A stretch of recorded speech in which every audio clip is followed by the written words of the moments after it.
Salut les mecs.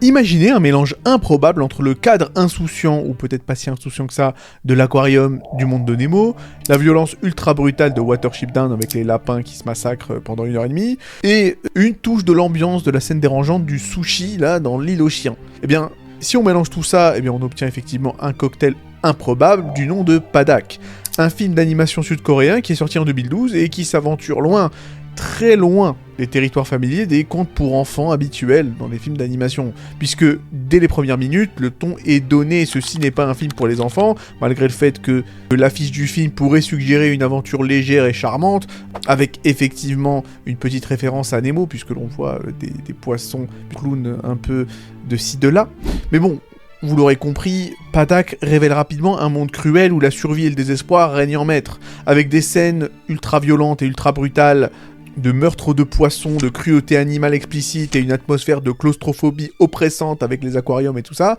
On va le dire, ce film nous impose un avertissement dès le départ. Si vous êtes des âmes sensibles, passez votre chemin et faites-le vite. Mais pour les autres, préparez-vous à plonger dans une œuvre aussi fascinante que déchirante. Bon, déjà, le film s'ouvre sur un marché aux poissons en Corée. Un lieu grouillant de vie et surtout de chaos, puisque tout cela nous est présenté à travers les yeux d'un maquereau solitaire, fraîchement capturé de l'océan où il a vécu jusque-là. La perspective unique adoptée par la caméra, une sorte de lentille œil de poisson entre guillemets, nous plonge immédiatement dans l'univers confus et oppressant de ces créatures marines arrachées à leur habitat naturel. La bande-son, une partition sombre et inquiétante au piano, accentue l'impression d'un cauchemar inévitable, et à travers une série de plans, on va le dire, assez saisissants, le film illustre comment la vie d'un poisson peut se résumer en fait à une simple transaction de quelques billets, des mains de pêcheurs indifférents aux autres mains cupide de restaurateur, puisque, vous l'aurez compris, le maquereau en question est vendu à un restaurant spécialisé dans le service de poissons crus et vivants. Et si ce concept peut sembler abstrait pour nous, petits Européens et petits Français que nous sommes, eh bien, Padak ne ménage aucun effort pour en exposer l'horreur d'un style de restauration qui est monnaie courante en Asie et tout particulièrement en Corée du Sud. Et dans une scène particulièrement marquante, un poisson est préparé vivant sous nos yeux, sa chair découpée sous les yeux des clients, tandis que son visage exprime une agonie des plus glaçantes. Il n'y a aucun son artificiel, aucune musique dramatique pour atténuer l'impact, seulement le bruit brut des couteaux et du poisson qui lutte désespérément pour sa vie. Cette séquence filmée en un seul plan, donc un plan séquence, illustre avec une cruauté implacable la déshumanisation, ou plutôt la dépoissonnisation en l'occurrence, inhérente à ce système de restauration. Et en réalité, Padak, c'est un peu la prison des désespérés. Et donc, après avoir échappé temporairement à son destin sur l'étal, le maquereau est transféré dans un aquarium spacieux où il rencontre une galerie de personnages marqués par le désespoir. Et parmi eux, on retrouve le maître, un vieux poisson plat qui a survécu plus longtemps que les autres en se cachant sous un grill au fond du bassin, et il est perçu un peu comme un guide spirituel, mais sa philosophie est très fataliste, puisqu'elle impose l'idée que l'évasion est impossible et qu'en réalité, ils vont tous crever de toute façon. À côté de ça, il y a Brin, un poisson scorpion agressif et prêt à tout pour asseoir sa position au sein de cette micro-société, et il y a Spotty, un jeune poisson naïf qui rêve encore de liberté et qui s'accroche à l'espoir véhiculé par le nouveau venu. Et donc vous l'aurez compris, cette petite poignée de poissons, entre le vieux bar somnolent, l'espèce de poisson femelle un peu vivace et une espèce de murène pas très sympathique, tout cela apporte une petite touche d'humanité, ou plutôt de poissonnalité, encore une fois, à ce tableau, et clairement on peut reconnaître une grosse référence au monde de Nemo, avec les séquences dans l'aquarium avec Nemo et tout ça. Chaque poisson illustre une facette différente de la survie en captivité. Il y a des poissons qui sont résignés, certains qui sont agressifs, et les autres qui sont naïfs et qui nourrissent des espoirs peut-être irréaliste de s'en sortir. Cette dynamique complexe donne une profondeur inattendue à ce qui aurait pu être en fait un simple cadre symbolique pour un petit film d'animation et à l'intention des bambins. Et le maquereau, que l'on baptisera Padak, incarne un vent de rébellion. Cette micro-société sans aucune illusion, à part Spotty qui a encore des espoirs, mais à part lui, tous les autres poissons pensent qu'ils vont certainement crever, et d'une certaine manière, ils ont pas tort. Contrairement aux autres, Padak, qui est donc un maquereau femelle, n'accepte pas l'idée que la captivité soit une fatalité. Padak raconte des histoires de l'océan d'où elle vient, nourrissant les rêves des poissons tels que Spotty, tout en remettant en question l'autorité du maître et son discours fataliste. Il faut savoir que Padak, contrairement à la plupart des autres poissons, tous les autres poissons sauf le maître viennent d'aquariums et d'élevage de poissons coréens. Les deux seuls personnages qui connaissent un peu le goût du grand large, eh bien c'est Padak et le maître.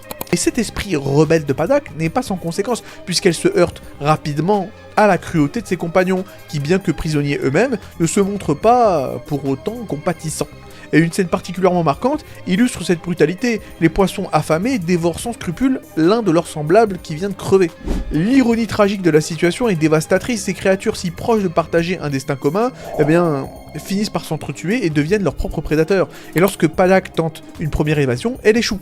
Mais sa détermination reste quand même intacte. Son échec sème toutefois le chaos dans l'aquarium, opposant ceux qui osent encore espérer, comme Spotty, à ceux qui préfèrent encore s'accrocher à l'ordre établi, représenté par le maître. Et la tension monte et le bassin devient un champ de bataille métaphorique entre l'espoir et la résignation.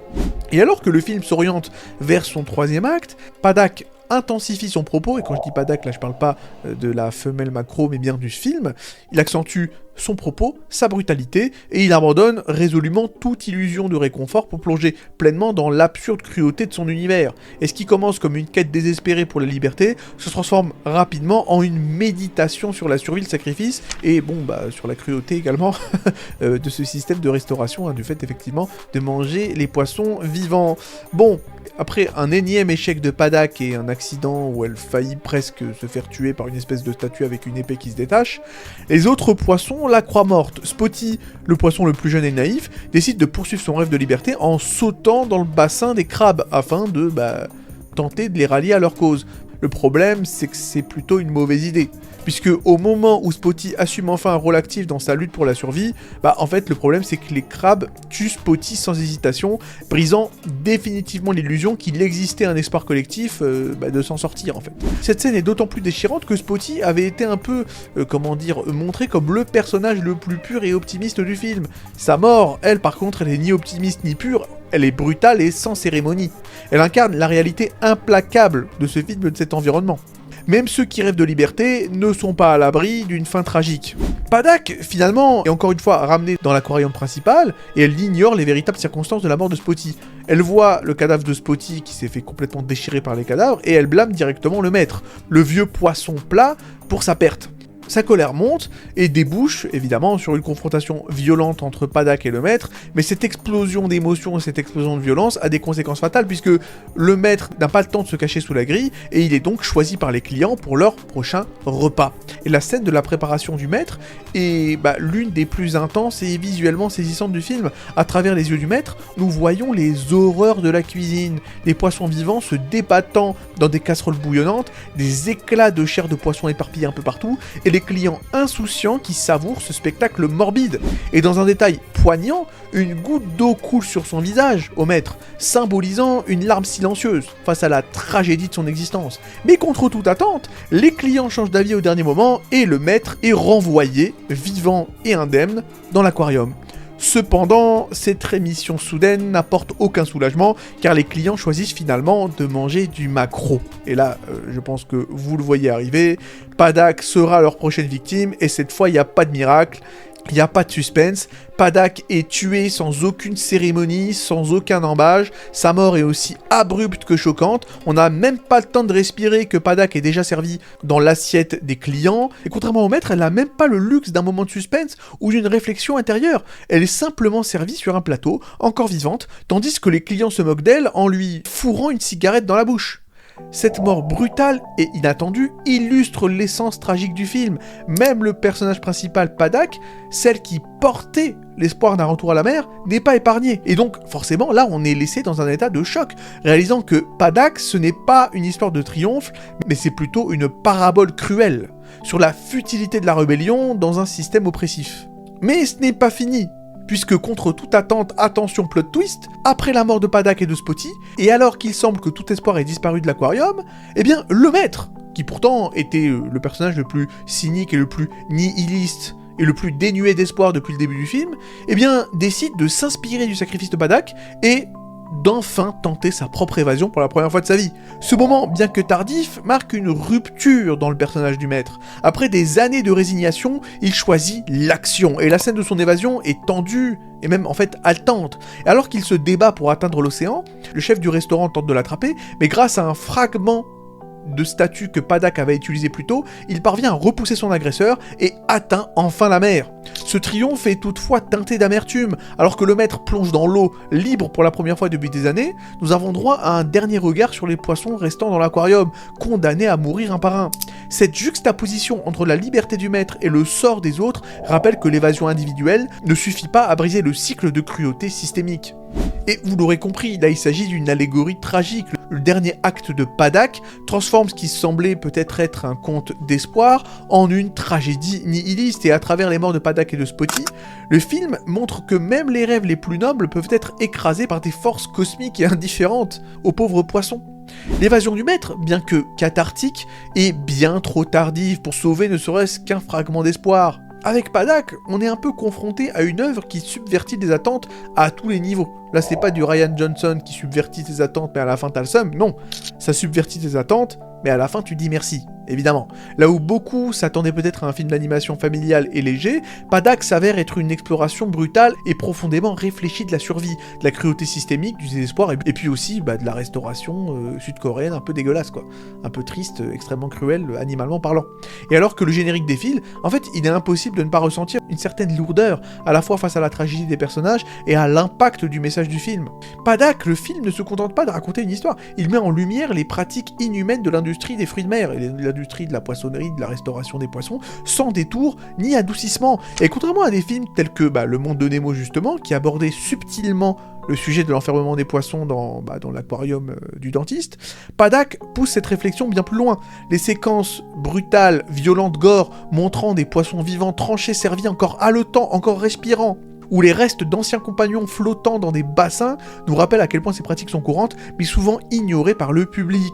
Et là où Nemo nous jetait au visage une phrase mémorable mais sans conséquence, entre guillemets, les poissons ne sont pas faits pour vivre dans un bocal, Padak utilise chaque scène pour marteler un message clair, net et précis. L'humanité traite la vie marine avec une froide indifférence qui frôle la barbarie, et en réalité, Padak est quasiment un film d'horreur cosmique. L'horreur cosmique du point de vue des poissons. Et l'un des aspects les plus fascinants du film Padak est son refus catégorique d'idéaliser ses personnages. Aucun des poissons n'est réellement bon ou mauvais au sens traditionnel. Leur environnement les rend égoïstes, brutaux et prêts à se dévorer entre eux pour survivre. Spotty est un jeune optimiste, mais il se laisse corrompre par ses instincts en mordant un autre poisson. Padak, initialement un symbole d'espoir et d'humanité, bascule, et je n'en ai pas parlé, mais dans une frénésie destructrice lorsqu'elle dévore les petits poissons clowns. D'ailleurs, je pense que c'est peut-être une référence à Nemo, ou peut-être un petit doigt d'honneur à Nemo, puisqu'il y a un moment, j'en ai pas parlé, où Padak se met à dévorer vivant des poissons clowns. Dévorer les petits Nemo, c'est assez gore quand même. D'ailleurs, c'est une scène qui vient un peu de nulle part, mais j'ai envie de dire, c'est aussi réaliste.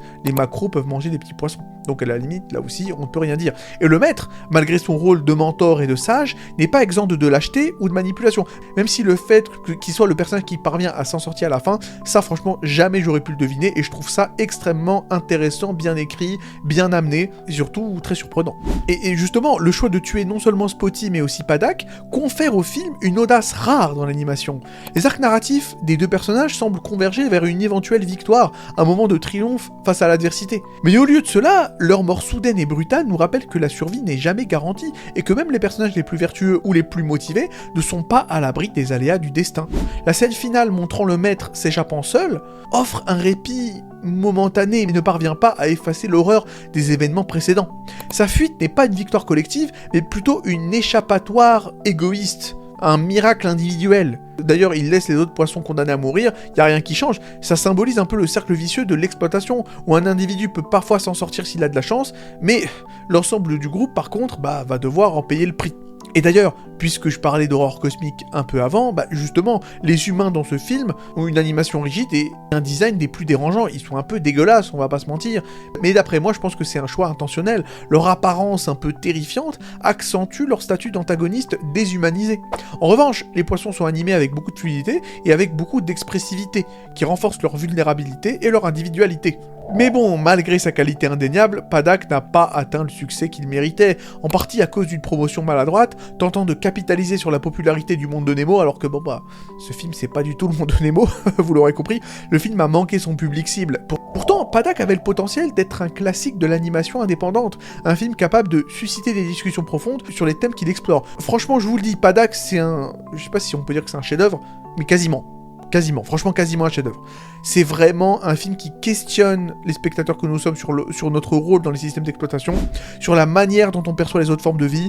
Ça défie les conventions narratives en refusant les fins heureuses et en embrassant une tragédie réaliste. C'est un film qui a des cojones. C'est un film qui est surprenant, c'est un film qui est bien écrit, c'est un film qui a un truc à dire, c'est un film dont les thèmes sont très importants. Je sais pas, c'est un film qui m'a marqué. La vérité, les Coréens sont très forts. Les Sud-Coréens sont très très forts. Même leurs films d'animation sont ultra couillus. D'ailleurs, je parlerai, ou alors j'ai peut-être déjà parlé, ça dépend effectivement de si j'ai posté la vidéo ou pas, mais faudrait effectivement que je parle de Leafy, A Hand into the Wild. J'en avais parlé d'ailleurs de Leafy dans ma vidéo top 10 des moments les plus choquants de la fiction. Je vais consacrer à ce film d'animation extraordinaire une vidéo bien particulière, donc j'en parlerai également, mais voilà. C'est aussi un dessin animé sud-coréen qui a une fin des plus choquantes, pour ceux que ça intéresse d'ailleurs, et qui ne veulent pas attendre ma review de ce film d'animation, vous pouvez directement aller voir ma petite vidéo top 10 des pires moments choquants de la fiction. Mais voilà, je vais en parler, les Coréens sont très forts, les Sud-Coréens, je veux dire. Voilà, j'aime bien le poto Kim, mais bon, voilà, je veux dire, en général, l'animation nord-coréenne, c'est pas un truc de fou. Il me semble que à part Kim Jong-ok, celui qui a animé tous les Mondo World ou je sais pas quoi là, de toute façon, je pense que vous les connaissez hein, pour ceux qui ont vu les vidéos du Joueur du Grenier. Voilà, à part ça, je crois que les Nord-Coréens, c'est pas forcément des trucs de ouf. Mais bon, voilà, je vais m'arrêter là. Regardez Padak, c'est un banger. Voilà, dites-moi dans les commentaires ce que vous en avez pensé. Abonnez-vous pour encourager la chaîne. Prenez soin de vous, à la prochaine.